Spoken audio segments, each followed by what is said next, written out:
ಈಗ ಮುಂದಿನ ಕಾರ್ಯಕ್ರಮ ವಚನ ಭಂಡಾರಿ ಶಾಂತರಸ ಪ್ರಶಸ್ತಿ ಪುರಸ್ಕೃತರಾದಂತಹ ಶ್ರೀ ಎಂ ಮಹೇಶ್ ಭಗೀರಥ್ ಹಿರಿಯ ವರದಿಗಾರರು ಇವರಿಂದ ಅನಿಸಿಕೆಗಳು.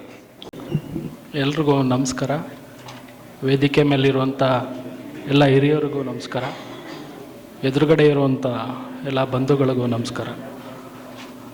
ಶರಣು ವಿಶ್ವವಚನ ಫೌಂಡೇಶನ್ ಕಡೆಯಿಂದ ನಡೀತಾ ಇರುವಂಥ ಕಾರ್ಯಕ್ರಮ ವಿಶೇಷ ಕೆಲಸ ಮಾಡ್ತಾ ಇರೋದ್ರಿಂದ ನಾನು ಆ್ಯಕ್ಚುಲಿ ಪ್ರಶಸ್ತಿಗೆ ಒಪ್ಕೊಂಡೆ. ಸಾಮಾನ್ಯವಾಗಿ ಪ್ರಶಸ್ತಿಗಳು ಸನ್ಮಾನಗಳಿಂದ ನಾನು ದೂರ ಕೆಲಸ ಮಾಡ್ಕೊಂಡಿರಬೇಕು ನನ್ನ ಪಾಡಿಗೆ ಅನ್ನೋದು ನನ್ನ ಒಂದು ಆಶಯ.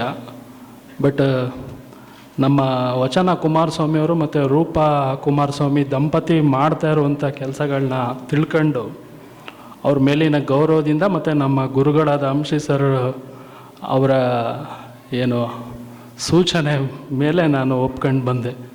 ನನಗೆ ಪ್ರಶಸ್ತಿ ಕೊಟ್ಟಿದ್ದಕ್ಕೆ ಮತ್ತು ಇಂಥ ಸಾಧಕರ ಸಾಲಿನಲ್ಲಿ ನಾನು ಕೂತ್ಕೊಳ್ಳುವಂಥ ಅವಕಾಶವನ್ನು ಕಲ್ಪಿಸಿದಂಥ ಈ ದಂಪತಿಗೆ ನಾನು ಮೊದಲಿಗೆ ಧನ್ಯವಾದಗಳನ್ನ ಸಲ್ಲಿಸ್ತೀನಿ.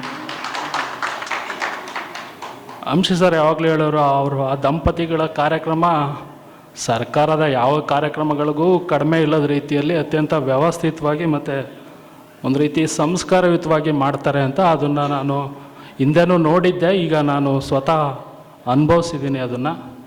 ಅವ್ರಿಗೆ ಅಭಿನಂದನೆಗಳು ಮತ್ತು ಅವ್ರಿಗೆ 10ನೇ ವರ್ಷದ ವಾರ್ಷಿಕೋತ್ಸವದ ಶುಭಾಶಯಗಳನ್ನ ಕೋರಕ್ಕೆ ಇಷ್ಟಪಡ್ತೀನಿ. ಮತ್ತು ಅವ್ರಿಗೆ ನಮ್ಮೆಲ್ಲರ ಸಹಕಾರನೂ ದೊರೀಲಿ ಅಂತಲೂ ನಾನು ಆಶಯ ವ್ಯಕ್ತಪಡಿಸ್ತೀನಿ.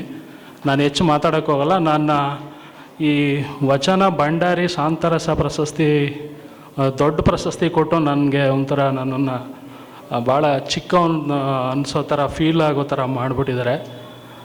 ಅದು ನಾನು ಅದಕ್ಕೆ ಎಷ್ಟು ಅರ್ಹ ಅನ್ನೋದು ನನಗೆ ಗೊತ್ತಿಲ್ಲ. ಕೊಟ್ಟಿದ್ದಾರೆ, ಅದನ್ನು ವಿನೀತ ಭಾವದಿಂದ ಸ್ವೀಕರಿಸಿದ್ದೀನಿ. ಮತ್ತು ಈ ಪ್ರಶಸ್ತಿನ ನಾನು ನನ್ನ ಪತ್ನಿ ಮಂಜುಳಾ ಮತ್ತು ನನ್ನ ಮಗ ನೂತನ್ಗೆ ಅರ್ಪಣೆ ಮಾಡೋಕ್ಕೆ ಇಷ್ಟಪಡ್ತೀನಿ. ಹಿಂದೆ ಬಂದಿದ್ದ ಯಾವ ಪ್ರಶಸ್ತಿಗಳನ್ನೂ ಅವ್ರಿಗೆ ನಾನು ಅರ್ಪಿಸಿರಲಿಲ್ಲ. ಬಟ್ ಇದು ಇಂಪಾರ್ಟೆಂಟ್ ಪ್ರಶಸ್ತಿ ಆದ್ದರಿಂದ ಇಂಪಾರ್ಟೆಂಟ್ ಅವ್ರಿಗೆ ಅರ್ಪಣೆ ಆಗಲಿ ಅಂತ ನನ್ನ ಆಸೆ. ಇಷ್ಟು ಮಾತಾಡೋಕ್ಕೆ ಅವಕಾಶ ಕೊಟ್ಟ ಎಲ್ಲರಿಗೂ ಧನ್ಯವಾದಗಳು. ಮಡ್ಡಿಕೆರೆ ಗೋಪಾಲ್ ಸರ್ ಮತ್ತು ಅರಳಿ ನಾಗರಾಜ್ ಸರ್, ವಚನ ಕುಮಾರಸ್ವಾಮಿಯವರು ಮತ್ತು ಆ ದಂಪತಿಯವರು, ಅಂಶಿ ಸರ್ ಅವರನ್ನೆಲ್ಲ ನನ್ನ ಮೇಲೆ ಇಟ್ಟಿರೋ ಪ್ರೀತಿಗೆ ನಾನು ಋಣಿಯಾಗಿದ್ದೀನಿ. Thank you so much.